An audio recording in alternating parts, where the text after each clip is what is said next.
à tous, j'espère que vous allez bien. Bienvenue dans cette nouvelle vidéo. Alors aujourd'hui, on se retrouve pour le jour 6 du mois de novembre couture. Et donc aujourd'hui, je vais vous présenter tous les accessoires de couture Lidl que j'ai achetés et je vais vous donner mon avis. C'est parti!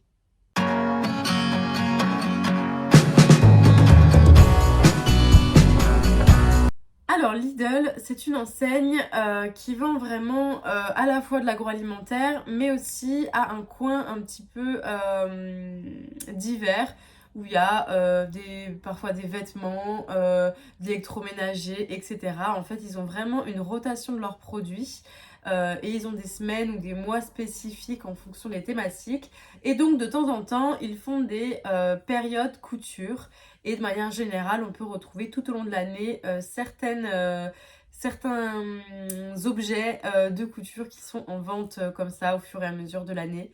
Et donc du coup, les semaines couture, on peut retrouver des machines à coudre, des surjeteuses, et puis tous les serres de couture, donc fils, ciseaux, il y a des kits de couture déjà préfaits. Enfin bref, voilà, il y a tout un tas de choses. Donc évidemment, j'ai testé certains de leurs articles. Donc tout d'abord, j'ai une surjeteuse de chez Lidl dont je vous parlerai à la fin de la vidéo. Mais pour l'heure, on va parler des accessoires et je commence avec les fils. Alors les fils, j'ai acheté pas mal de packs. Donc ils vendent des packs vraiment multicolores avec plein de couleurs de fils. Et franchement, j'ai jamais été déçue. Alors le premier, c'est celui-là. Voilà, donc là, il y avait des fils blancs que j'ai déjà utilisés. Là, il me manque un bleu. Enfin bref, voilà. Sinon, il y a vraiment toutes les couleurs. Donc, il y a ces fils-là. J'avais acheté assorti du coup les canettes. Donc, c'est assez pratique d'avoir des canettes déjà faites, notamment pour les couleurs un peu spécifiques. Donc là, pareil, il y avait les blanches que j'ai déjà bien utilisées. Enfin, il n'y en a même plus. Mais sinon, voilà, quand on a des petites pièces de couture à faire, c'est pratique d'avoir des canettes déjà faites parce que, je sais pas vous, mais moi, personnellement, faire les canettes, c'est pas passionnant. Donc, du coup, voilà, et elles sont complètement compatibles avec ma machine qui est une Singer. Donc à voir en fonction de vos machines, mais en tout cas moi j'ai jamais eu de problème à l'utilisation de ces canettes et pour certaines je les ai même réutilisées en les rembobinant. Et ensuite tous ces autres fils, donc là c'est une boîte qui m'appartient, j'ai plus la boîte de base. Donc il y a cette gamme là, les fils comme ça, donc pareil c'était multicolore. Donc j'en ai là et j'en ai aussi qui sont sur mon présentoir derrière. Et après il y avait cette gamme là, donc ça c'est des plus grosses bobines de 500 mètres. Et en l'occurrence, ça c'est ma dernière blanche. Il y avait plusieurs blanches et je les ai déjà toutes utilisées. Ce qui avait d'intéressant aussi dans ces gammes-là, c'est qu'il y avait des bobines avec le fil élastique, vous savez, pour faire les fronces. Donc ça c'est chouette. Donc je l'ai en blanc, en noir et en vert kaki et en bleu. Donc 4 couleurs. Ensuite, il y avait des fils comme ça, c'est vraiment... On dirait comme pour faire des bracelets en perles, voilà, je sais pas exactement si on peut coudre avec, j'imagine que oui peut-être, mais bon. En tout cas, il y a des fils comme ça. Ce qu'il y a aussi d'intéressant, c'est les fils argentés ou couleur or. Donc pareil, je m'en suis encore jamais servi, mais ça peut être sympa pour des coutures visibles. Voilà. Donc il y avait vraiment une pluralité de fils dans ce pack-là. Et du coup, on est vraiment sur des packs qui sont vendus multicolores, donc c'est vraiment chouette. Et aussi, j'ai acheté des bobines pour ma surjeteuse. Donc pour les bobines de surjeteuse, ça se présente comme ça. Donc il y avait 12 cônes. Et du coup, hop, il y avait un rouge, un vert, un bleu, un gris, 3 blancs, une beige et un bleu marine et 3 noirs. Et donc la bleu marine et les 3 noirs, elles sont dans ma surjeteuse, donc elles sont pas ici. Mais comme vous pouvez le constater, notamment avec ce cône, j'ai beaucoup utilisé ce blanc. Voilà. Donc vraiment, c'est très très bien. Et surtout, je vous parle même pas du prix. Donc là, je l'ai pas en tête, je le connais pas, je pourrais pas vous le dire.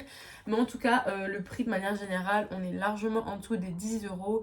Et même si je vous dis pas n'importe quoi, en dessous des 5 euros. Donc c'est complètement dérisoire comme prix. Et quand on voit le prix des bobines, notamment Gutermann ou de d'autres marques, franchement, une bobine, c'est le prix d'un lot chez Lidl. Alors, qu'est-ce que j'en pense?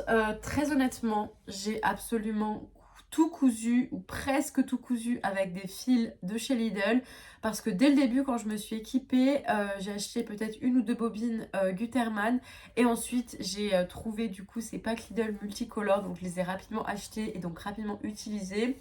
Et donc comme on peut le voir, les bobines de blanc je les ai complètement saignées, vraiment beaucoup utilisées, que ce soit pour ma surjeteuse ou pour ma machine à coudre ou même à la main d'ailleurs.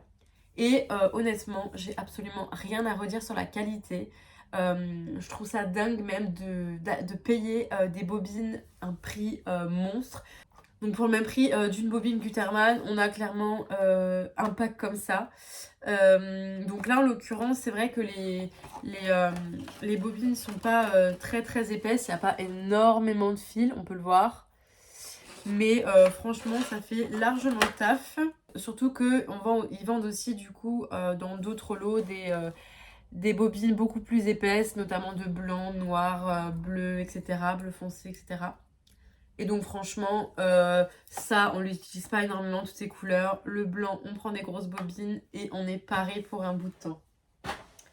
Donc vraiment, je recommande à 1000% les bobines de fil de chez Lidl. Vous pouvez y aller, pour moi, les yeux fermés. Du coup, c'est des fils, du fil synthétique, j'ai pas précisé, c'est pas du fil coton. Et personnellement, j'ai toujours acheté du fil synthétique. On m'avait conseillé quand je me suis lancée de partir sur du fil synthétique justement parce que c'est plus solide que du fil en coton. Voilà. Ensuite, mis à part les fils, j'ai pas acheté grand chose en termes d'accessoires, mais j'ai acheté du coup ces trois objets. Donc un grand ciseau, un petit ciseau et un coupe-fil. Voilà, donc ça je vous en ai parlé dans mes indispensables. Donc c'est une vidéo que j'ai sortie il y a quelques jours. Et donc c'est pour couper les fils de près. Donc c'est vraiment très pratique. Franchement, je m'en sers énormément de ça. Il est bien. Je dirais pas qu'il est génial. Mais bon, franchement, pour le prix, je saurais pas vous le dire non plus. Mais je sais que c'était un prix très bas. Donc ça fait le taf. Concernant les ciseaux, pareil, dans mes indispensables coutures, je vous ai parlé de l'importance du ciseau. Et moi, j'ai un Fiskars que j'ai acheté dès que je me suis lancée. Mais comme je vous l'ai dit, j'avais acheté un objet en fait pour tailler les lames. Et en fait, ça m'a complètement flingué mon ciseau. Donc je pense que j'ai du mal le faire parce que c'était un objet de la marque Fiskars. Donc ça allait avec. Mais je pense que j'ai du mal le faire. Donc du coup, ce ciseau, pour l'instant, je ne l'utilise pas. Il faut que je trouve une solution pour retailler correctement les lames. Donc du coup depuis j'utilise ce ciseau là pour couper mes tissus, etc.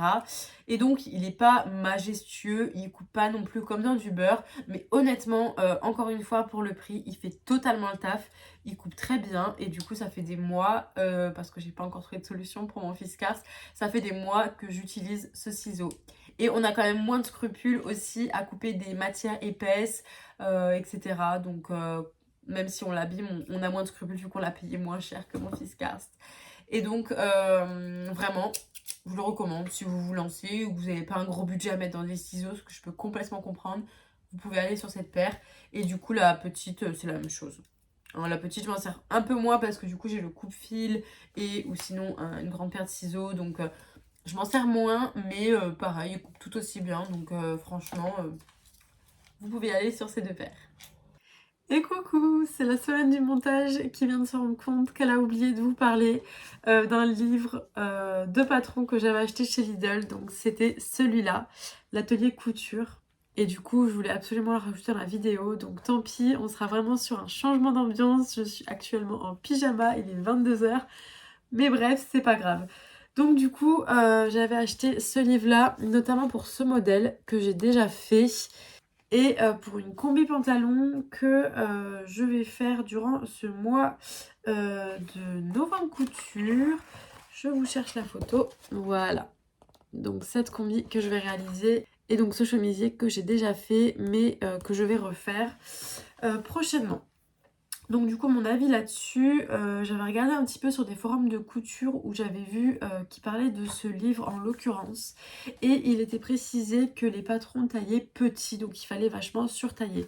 Donc du coup j'ai pas voulu me faire avoir. J'avais vu notamment une personne qui avait fait un chemisier et c'était hyper serré aux manches.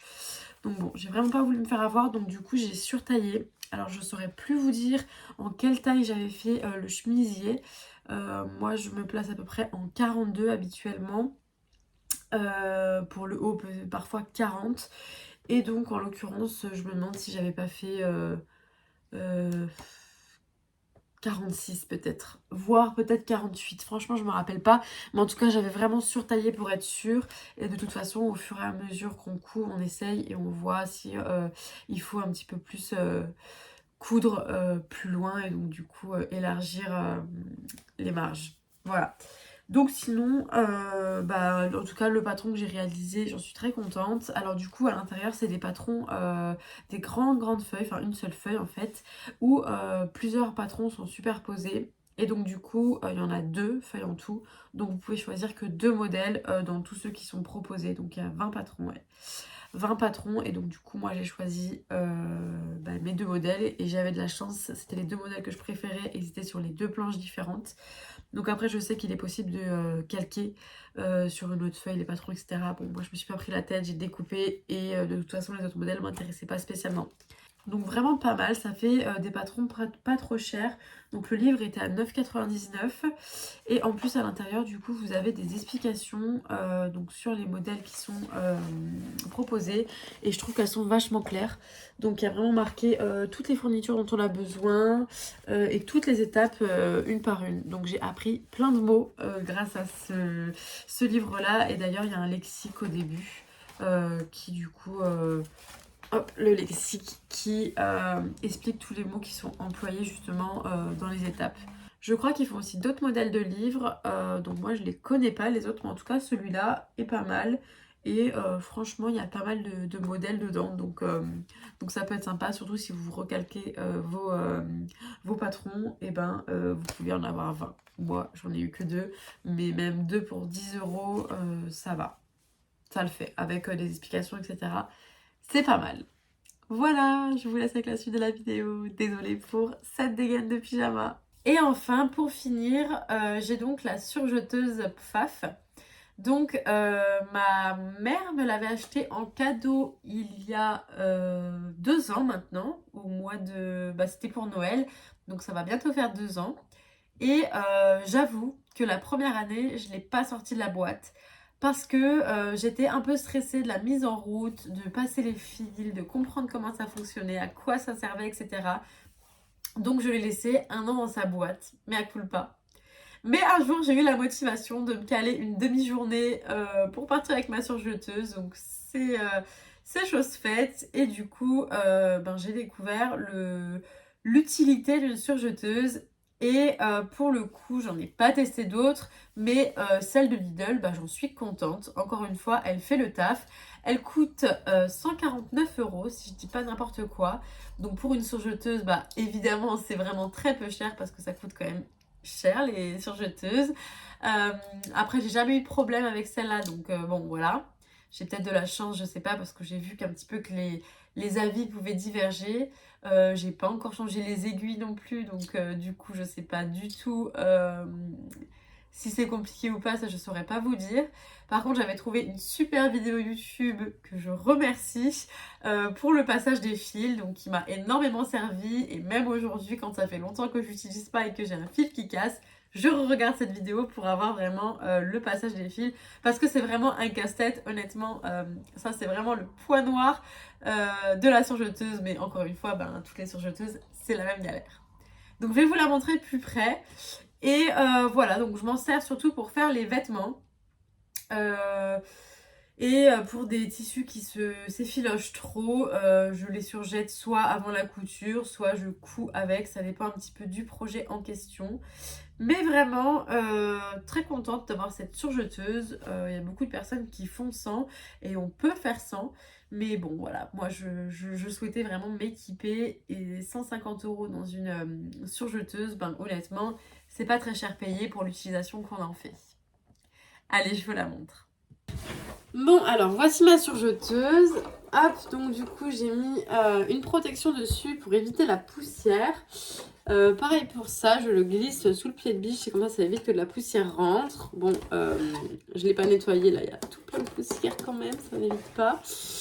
Mais bon bref, donc voilà comment se présente la bête. Donc là, je me suis mis un petit pense-bête. Du coup, c'est dans l'ordre dans lequel on doit faire passer le fil. Donc 1, 2, 3 et 4. Voilà. Et donc ensuite, quand on l'ouvre... Oh là là, elle est vraiment très très sale. J'ai surjeté du tweed noir et ça m'en a foutu de partout. Il va vraiment falloir que je nettoie tout ça. Hop, vous voyez un peu vraiment tout le passage des fils. Donc c'est vraiment un casse-tête pas possible. Donc là on est sur du noir vu que je l'ai utilisé pour mon tweed noir. Mais de manière habituelle c'est plutôt des fils blancs.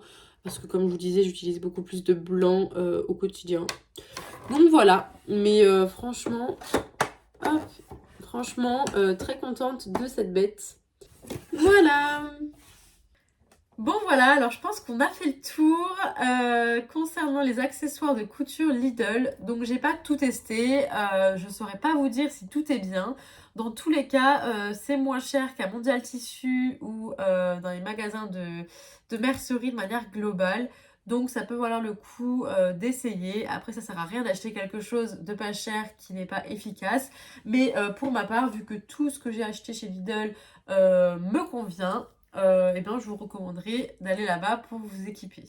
Moi j'ai besoin de rien d'autre dans ce qu'ils font. Je pense que là s'ils ressortent des bobines blanches, je vais en racheter parce que j'en ai bientôt plus. Mais sinon, tout le reste, j'ai déjà ce qu'il me faut. Donc voilà. Je pense qu'on arrive à la fin de cette vidéo. Donc je vous remercie de l'avoir suivi jusqu'à la fin. N'hésitez pas à vous abonner, à liker la vidéo pour me soutenir. Vous pouvez également commenter et me préciser si vous avez des accessoires Lidl et si vous en êtes content.